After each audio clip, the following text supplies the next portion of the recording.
நான் யார் ஆஃபீஸ்லையும் போயிட்டு எனக்கு நடிக்கிறதுக்கெல்லாம் வாய்ப்புலாம் நான் கேட்டதே கிடையாது. வரலன்னா வாய்ப்புகளை உருவாக்கிக்கணும். நான் உருவாக்க தெரிஞ்சவன். ஏன்னா நான் என்ன அப்படித்தான் உருவாக்கிட்டேன். ஒரு பத்திரிகையில் நல்லா என்ன எழுதலைங்கிறதுக்கெல்லாம் நான் சண்டையெல்லாம் போட்டிருக்கிறேன். சும்மா இவரும் மற்றும் பலரும் இருக்கிறாருன்னு என் பேர் எழுதுறியா? எனக்கு சினிமாவில் இது வரைக்கும் நான் நடித்ததில் மூணு எந்த ஹீரோ கூட நடித்தாலும் அந்த படம் ஒரு ஏதோ ஒரு கவனிக்கக்கூடிய படமாக வரும். இது வரைக்கும் நடந்திருக்கு.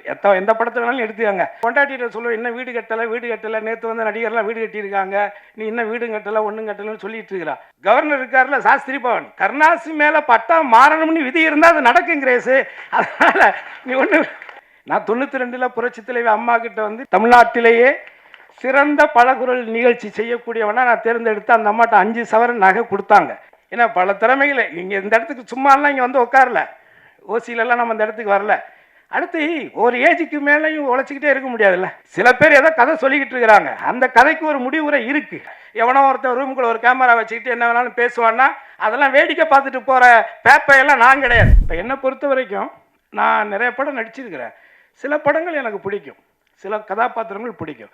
24 வருஷமாக இருக்கேன். நந்தாவில் லொடுக்கு பாண்டியன் நடித்ததுலேருந்து இன்னொரு வரைக்கும் ஒரு 24 வருஷம் நடிச்சுக்கிட்டு இருக்கேன். இடையில கொஞ்சம் ஒரு 6-7 வருஷம் நடிக்காமல் போயிட்டேன். ஆனால் இது வரைக்கும் நான் யார் ஆஃபீஸ்லையும் போயிட்டு எனக்கு நடிக்கிறதுக்கெல்லாம் வாய்ப்பெல்லாம் நான் கேட்டதே கிடையாது. ஏன்னா எப்போ நம்ம அந்த வேலையை செஞ்சிட்டோம்னா அதுக்கப்புறம் நம்ம நடிக்கவே முடியாது, நம்மளை யாரும் கூப்பிட மாட்டாங்க.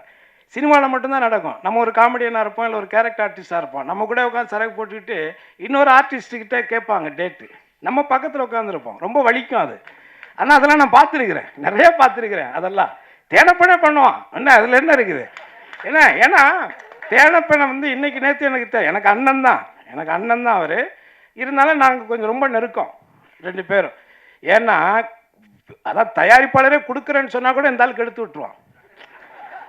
தயாரிப்பாளர் சரிப்பா நல்லா, அதாவது நான் சொல்கிறது ரொம்ப வருஷத்துக்கு முன்னாடி உங்களுக்கு தெரியும். நான் பாடகராக இருந்து ஒரு கானா பாடகர் அப்படிலாம் இருந்து தான் நான் கிராமிய பாடகராக இருந்து தான் வந்தேன். கே. சுரேகுமார் சார் ஒரு படம் நாட்டாமன்னு ஒரு படம் எடுத்தாங்க, உங்களுக்கெல்லாம் நான் வரும். அதில் நாட்டாமல் பாதம் பட்டா நல்ல வெள்ளாமே விளையும்படின்னு ஒரு பாட்டு இருக்குல்ல, அந்த பாட்டு நான் தான் பாடினேன். சிற்பி சார் மியூசிக்கில் நான் தான் பாடினேன். அதுக்கு வந்து எனக்கு பாட வச்சுட்டு திருப்பி அவங்க கொஞ்சம் ஏதோ ஒரு இது கமர்ஷியல் ஏதோ ஒன்று சொல்லிட்டு அனுப்பிச்சிட்டாங்க. ஆனால் அந்த காசு பேட்டா கொடுக்குறதுக்கு 100 ரூபாய் 150 ரூபாய் என்னமோ 200 ரூபா கொடுக்குறாரு. இவர் தான் அதுக்கு மேனேஜர். நான் சொன்னேன், நான் தான் பாட்டு பாடலைல்ல, நானும் வந்து உன்ட்ட வாய்ப்பு கேட்டேன், நீங்கள் தானே என்னை கூப்பிட்டீங்க, என் வாய்ஸ் நல்லா இருக்குன்னு. அப்போ 500 ரூபா குடியான்னு சொல்லி தான் சண்டை போட்டு வாங்கிட்டு போனேன் 500 ரூபா இவர்கிட்ட. ஸோ அதனால் இந்த சினிமா உலகம்ங்கிறது இப்படித்தான். இங்கே வந்து அவ்வளோ ஈஸியாக யாருடைய திறமை யாரும் இது பண்ணிக்கிறது இல்லை. என்னை பொறுத்தவரை என்னென்னா, ஒன்று வாய்ப்புகள் வரணும், வரலைன்னா வாய்ப்புகளை உருவாக்கிக்கணும். நான் உருவாக்க தெரிஞ்சவன். ஏன்னா நான் என்ன அப்படித்தான் உருவாக்கிட்டேன். ஏன்னா இந்த விழாவில் இருக்கக்கூடிய இசையமைப்பாளர் ரகு இருக்கார்ல, நாங்கள் ரொம்ப க்ளோஸ் நண்பர்கள். ஒரே இடத்துல ஒரு வித்து போன இந்த இங்கிட்டு தான் வடப்பள்ளியில் அந்த பாளையக்காரத்தில் அந்த ஏரியா, அதான் உனக்கும் தெரியுமே.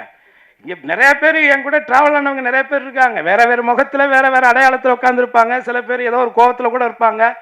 சாப்பிட்ட இடத்துல கொஞ்சம் கம்மியாக போட்டிருப்போம். ஏதோ ஒன்று நடந்திருக்கும், ஏதாவது ஒன்று நடந்திருக்கும். எதுவுமே இல்லாமல்லாம் இங்கே இல்லை, பெரிய ட்ராவலிங் இருக்குது. 21 வருஷத்தில் ஒரு பத்திரிகையில் நல்லா என்ன எழுதலைங்கிறதுக்கெல்லாம் நான் சண்டையெல்லாம் போட்டிருக்கிறேன். வீட்டுக்கெல்லாம் போயிருக்கிறேன். ஏன் அவ்வளோ உழைச்சிருக்கேன் அந்த படத்தில். சும்மா இவரும் மற்றும் பலரும் இருக்கிறாருன்னு என் பேர் எழுதுறியா? எனக்கு சினிமாவில் இது வரைக்கும் நான் நடித்ததில் மூணு எந்த ஹீரோ கூட நடித்தாலும் அந்த படம் ஒரு ஏதோ ஒரு கவனிக்கக்கூடிய படமாக வரும். இது வரைக்கும் நடந்திருக்கு. எந்த படத்தை வேணாலும் எடுத்துக்காங்க. நான் கடைசியாக நடித்த ஜிவி பிரகாஷ் கூட நடித்த படத்துலேருந்து அதர்வா கூட நடித்த படம், யாரு கூட நான் மூணு நடிக்கிறேனோ அது வில்லனில் அஜித் சார் கூட நடித்ததாக இருக்கட்டும், விஜய் கூட திருமலையில் நடித்ததாக இருக்கட்டும், இப்படி எந்த நடிகர்கள் கூட நான் மூணு போய் ஒர்க் பண்ணேன்னா அது எனக்கும் அந்த ப்ராஜெக்ட்டுக்கும் ஒரு ஹெல்த்தியாக தான் அமைஞ்சிருக்கு இது வரைக்கும். இந்த படத்தில் நான் எதுக்கு இதை சொல்ல வந்தேன்னா, நான் எந்த அலுவலகத்துக்கும் போயெல்லாம் எனக்கு வாய்ப்பு கொடுங்க நான் கேட்டதே கிடையாது. ஆனால் ஒரு கதை கேட்டுட்டு அந்த கேரக்டர் நான் நடிப்பேன்னு நான் அதுக்குள்ளே நிறையா யோசித்து ஆசைப்பட்டுட்டு அந்த கதையை என் பையன்கிட்டையும் சொல்லி என் ஒய்ஃப்கிட்டையும் சொல்லி சூப்பரான ஒரு கேரக்டர் கிரேஸ் அது கிடச்சிதுன்னா, ஒரு நடிகனா நம்ம செத்ததுக்கு அப்புறம் 4 படம் காட்டுவாங்கல்ல, அதில் ஒரு படமாக இது இருக்கும் கிரேஸ் அப்படின்னு நான் என் ஒய்ஃபுக்கிட்டையும் என் பையன்கிட்டையும் நான் சொன்னேன். ஆனால் திடீர்னு பார்த்தா அதில் நான் இல்லை, திடீர்னு இல்லைன்ட்டாங்க. ஒரு 1.5 வருஷம் ட்ராவல் பண்ணிட்டேன் நான்.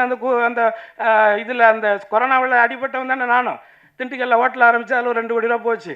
அந்த கொரோனா டயத்தில் தான். கொரோனாவில் இவன் மட்டும் பாதிக்கப்படலை, எல்லாருமே பாதிக்கப்பட்டான், உலகமே பாதிக்கப்பட்டுச்சு. ஆனால் அதில் எனக்கு ஒரு நல்ல நடந்துச்சு. அந்த கொரோனா டயத்தில் தான் இன்றைக்கி சிவகங்கையில் இருக்கிற தோட்டத்தை நான் உருவாக்கினேன். அங்கே தான் உட்காந்து அந்த கதையும் தம்பிக்கிட்ட கேட்டேன். ஸோ அப்போது அந்த கதை திடீர்னு பார்த்தீங்கன்னா வேற ஒரு கம்பெனி, வேற ஒரு நடிகர் அப்படின்னு போயிடுச்சு. அப்போ என் பையன்கிட்ட மறுபடியும் சொன்னேன், என்னடா ஆசைப்பட்டோம் கிடைக்கல. பட் ஆனால் ஒரு கதையில் ஒரு கதாபாத்திரம் நம்ம தான் நடிக்கணும்னு விதி இருந்தால் அதை எவனாலையும் மாற்ற முடியாது. அது மட்டும் ஆணித்தரமான ஒரு உண்மை. அதே விஷயந்தான் இங்கே இப்போ நான் சொல்கிறது விஷயம் வந்து வேறையாக இருந்தாலும் கூட கான்ஃபிடென்ட், நம்பிக்கை மட்டும்தான் வாழ்க்கை. என்ன அது நம்ம மேலே நம்ம நம்பிக்கை வைக்கலைன்னா அப்புறம் என்ன இருக்குது? அதனால் என் பொண்டாட்டிகிட்ட சொல்லுவேன், இன்னும் வீடு கட்டலை, நேற்று வந்து நடிகர்லாம் வீடு கட்டியிருக்காங்க, நீ இன்னும் வீடும் கட்டலை ஒன்றும் கட்டலைன்னு சொல்லிட்டு இருக்கிறா. ஆனால் அவள்கிட்ட நான் சொன்னேன், சாஸ்திரி பவன் கவர்னர் இருக்கார்ல, சாஸ்திரி பவன் கருணாசி மேலே பட்டா மாறணும்னு விதி இருந்தால் அது நடக்கும் கிரேஸு. அதனால் நீ ஒன்று பெருசாக ரொம்பலாம் எதுக்கு கவலைப்படாத, அது நடக்கும்னா நடக்கும் அப்படின்னு. அதனால் முதல்ல இந்த விழாவுக்கு வந்திருக்கக்கூடிய தம்பி சினேகன், தம்பி ரோபோ சங்கரை பார்த்தோன்னா கை கொடுத்தேன். அண்ணே பழைய மாதிரி ஆயிட்டேனா அப்படின்னு சொன்னான். உண்மையிலே எனக்கு வந்து எனக்கு ரொம்ப பழக்கம் நெருக்கம், என்ன மாதிரி ஒரு மேடை கலைஞனாக இருந்து வாழ்க்கையில் ஜெயித்தவன். அதனால் அவன் இடையில உடம்பு சரியில்லாமல் போனதெல்லாம் ரொம்ப கஷ்டமாக இருந்தது. ஆனால் அவனுடைய வில் பவர் வந்து மீண்டும் அதிலேருந்து இன்னும் ஓப்பனாக சொல்லப்போனால் மரணத்தை வென்ற ஒரு மனிதனாக தான் இவனை நான் இப்போ பார்க்குறேன். உண்மையில் அது இப்போ ரொம்ப சந்தோஷம்.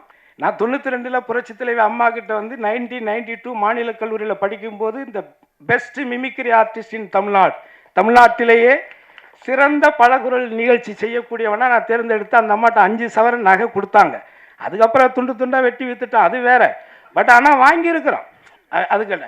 அதே மாதிரி சென்னாரெட்டி, பீஸ்ம நாராயண் சிங், அலெக்சாண்டர், இந்த கவர்னர்கள்லாம் அவங்களுக்கு ஞாபகம் இருக்கும். அவங்கக்கிட்டலாம் நான் அவார்டு வாங்கியிருக்கிறேன்.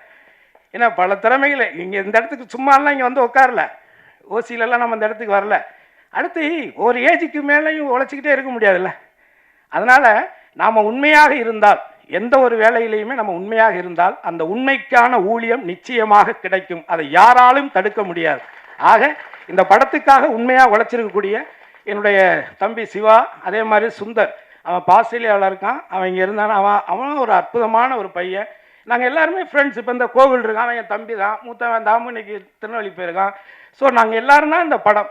இங்கே இருக்கக்கூடிய அவர் எப்படி இயக்குனருடைய நண்பர்கள் எல்லாரும்னு சொல்கிறாங்களோ, அவரை விட எனக்கு இங்கே இருக்கிறவங்களும் நண்பர்கள், இங்கே இருக்கக்கூடிய நீங்களே எனக்கு நண்பர்கள். ஏன்னா என்னக்கிட்ட எந்த ஒளியும் முறையும் கிடையாதுங்கிறது உங்களுக்கு தெரியும். சில பேர் ஏதோ கதை சொல்லிக்கிட்டு இருக்கிறாங்க, அந்த கதைக்கு ஒரு முடிவுரை இருக்குது. அதையும் யாரும் இங்கே அவ்வளோ ஈஸியெல்லாம் விட்டுட்டுலாம் போக மாட்டோம். நான் ஒரு 30-40 வருஷம் உழைச்சி கஷ்டப்பட்டு நான் வந்து உண்டி எந்திரிச்சு வந்து உட்காந்துருவேன். எவனோ ஒருத்தர் ரூமுக்குள்ள ஒரு கேமரா வச்சுக்கிட்டு என்ன வேணாலும் பேசுவான்னா அதெல்லாம் வேடிக்கை பார்த்துட்டு போகிற பேப்பையெல்லாம் நான் கிடையாது. அதையும் நீங்கள் மனசில் வச்சுக்கோங்க. யாராக இருந்தாலும் சரி, அவங்களுக்கு புரிய வேண்டியவங்களுக்கு புரியும். அதனால் எதுக்கு இங்கே வந்து நம்ம வந்து அவனுடைய உழைப்பை வந்து உன்னுடைய வைத்த பிழைக்கிறதுக்காக இன்னொருத்தருடைய உழைப்பை நீ சுரண்டி சாப்பிட நினைக்கிறத விட ஒரு கேவலம் எதுவுமே கிடையாது.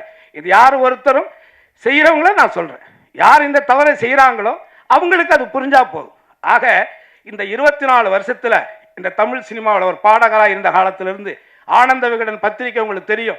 அந்த பத்திரிகையில் நான் ஒரு பாப்பிசை பாடகனாக இருக்கும் பொழுது ஆகஸ்ட் 15 அன்னைக்கு அட்டைப்படத்தில் என் படத்தை போட்டாங்க.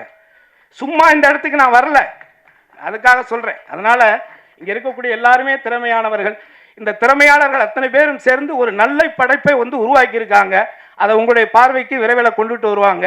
நீங்கள் பார்த்து உங்களுடைய கருத்துக்களை ஆணித்தரமாக இந்த உலகுக்கு உரைத்து மக்களை இந்த படத்தை திரும்பி பார்க்க வைக்க வேண்டிய வேலையை நீங்கள் செய்வீர்களே. ஆனால் மேலும் பல மைக்கேல்கள் உருவாகுவார்கள், மேலும் பல படங்களை சிவா எடுப்பான் என்பதை உறுதி கூறி உங்களை அத்தனை பேரையும் சந்தித்ததில் பெருமை அடைந்து வாய்ப்புக்கு நன்றி கூறி விடைபெறுகிறேன். நன்றி, வணக்கம்.